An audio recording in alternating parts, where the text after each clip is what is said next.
Hello YouTube, this is my 15th drawing for Inktober. So lately I've been watching this anime, Kami-sama Kiss, and there was a character in it referred to as a Tengu, who was basically this pretty boy with black crow wings. I really liked him, so I decided to Google Tengu. I found out that actual Tengu, and hopefully I'm pronouncing that right, if not let me know in the comments. But yeah, I found out actual Tengu were much different than what was presented in the anime, but they still look pretty cool to me. I decided to draw a lady with an umbrella sprawled across a bench, with a Tengu perched on the bench behind her. Well, this is obviously sped up. The sketch stage went by pretty quickly. Funnily enough, I found the Tengu easier to draw than the girl. I found myself redoing her face.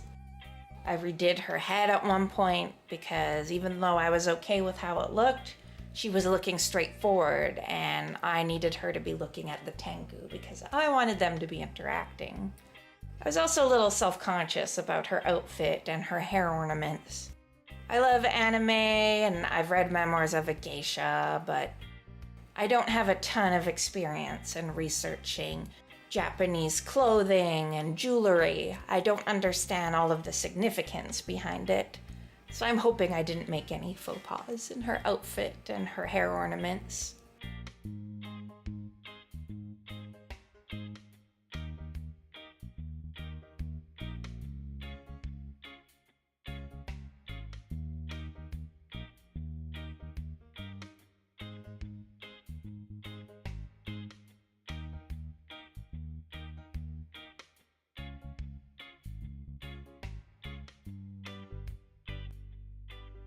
I did have so much fun with the flowers in her hair though. Usually when I draw a traditional Japanese woman, I go for a very simple hairstyle because all of the pretty things in their hair is just too scary.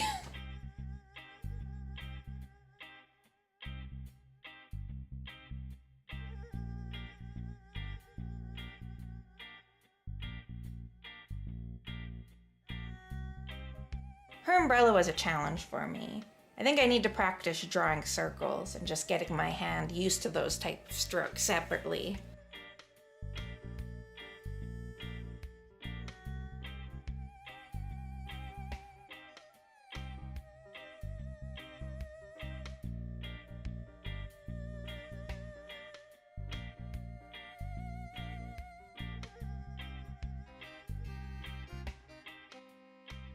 Also around this part I realized her legs were looking a little weird. Of course, after I had already laid down ink. But I will fix that a little bit later in the drawing, you'll see.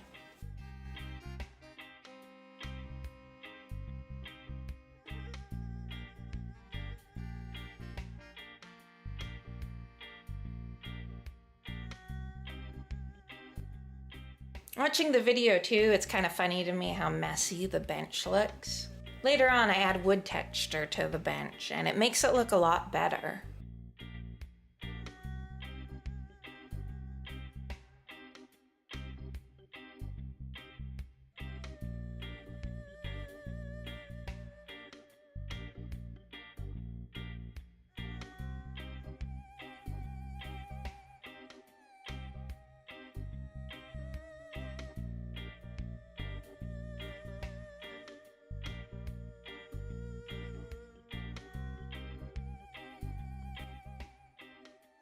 As per usual, I let the ink dry for my first set of lines, then erase the colored pencil underneath so that I could focus on the drawing itself and not the initial sketching.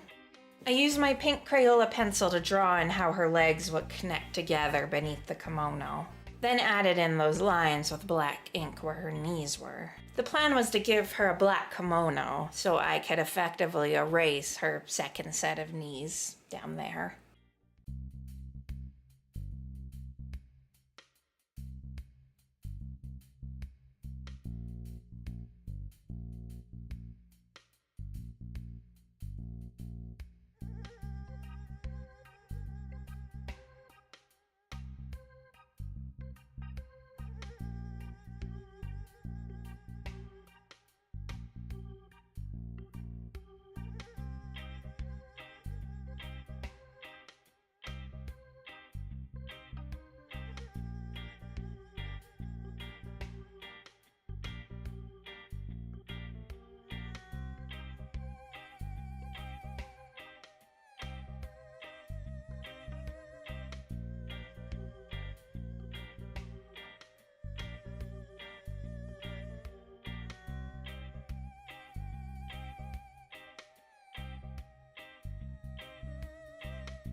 I was a little thrilled that the fix worked as well as it did.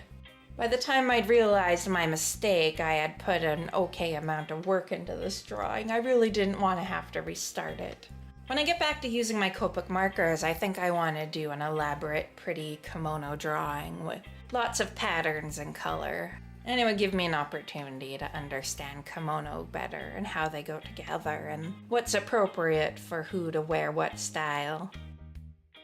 I didn't add flowers to her sleeves or the front area of her robe. I decided to keep them to the bottom of her robe and the collar that's closest to her neck.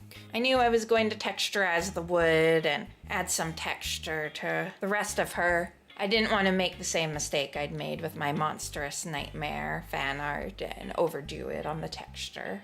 I wanted to make sure there was balance.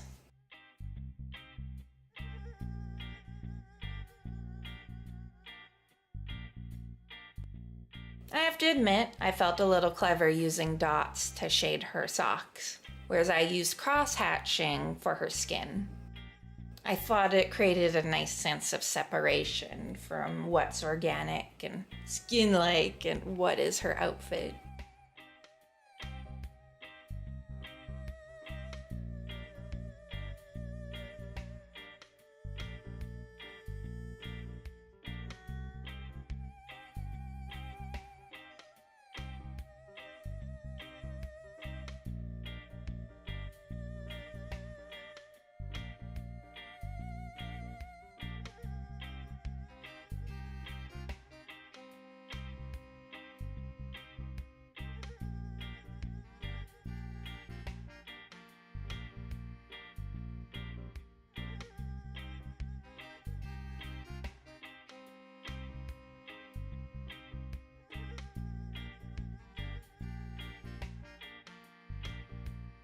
I outlined the flowers and ornaments in her hair with thicker ink to draw a little bit more attention to them, but I felt they were meshing into the umbrella a bit too much still.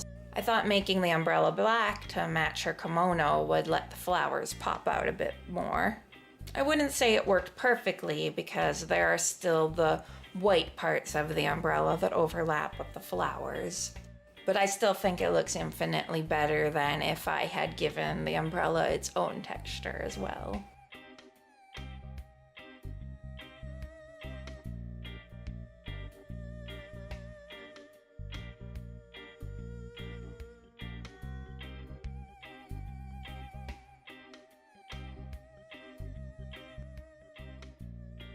Also, filling in this umbrella was boring.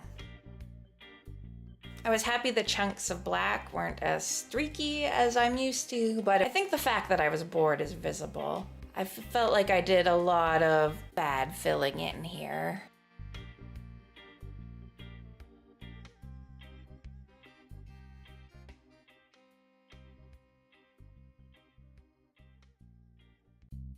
The lines of the umbrella don't look very uniform anymore. Like, I know they didn't look perfect before, but they seemed even worse and more squiggly after I filled in the black. I really need to center myself when I deal with parts of drawings like that and just put all my focus on going patient and slowly.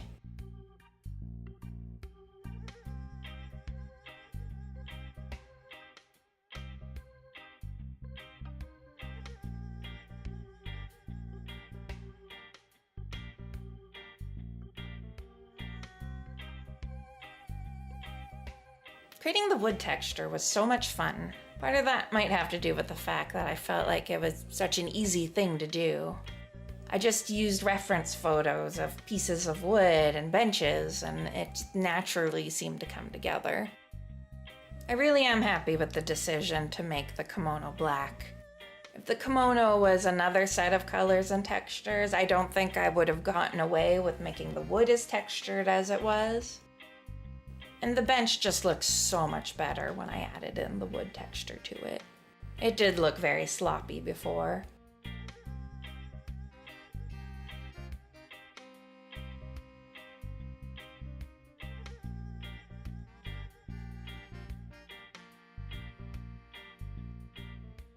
And if you think I should color this one, let me know. I'm going to color a few of my Inktober drawings with Copic markers as a little bonus. And because as much fun as I'm having with Inktober, I do desperately miss coloring.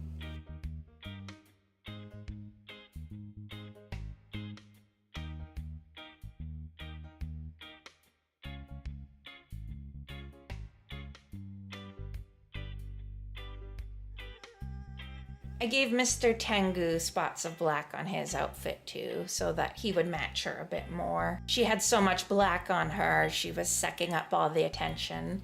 So I felt I had to use more black and more thick lines on him to get some of the attention to him too.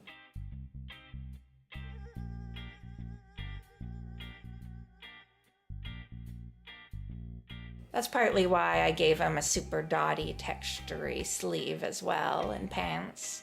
I did use the dots on her socks, but not as much anywhere else, so it seemed like something I could make more him and draw more attention to him. I almost made his wings black, but decided that would be a bit of overkill on the black. Maybe if I'd left his hair white and had cross-hatched the black on his outfit instead of filling it in with true black, maybe then I could have given him black wings, but I'm happy with how they are.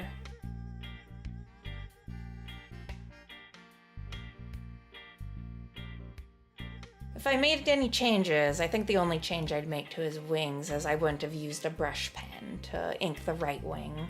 I feel like the line work on the one behind him is a lot better. I'd say that has more to do with my skill using a brush pen, rather than brush pens being better than regular pens.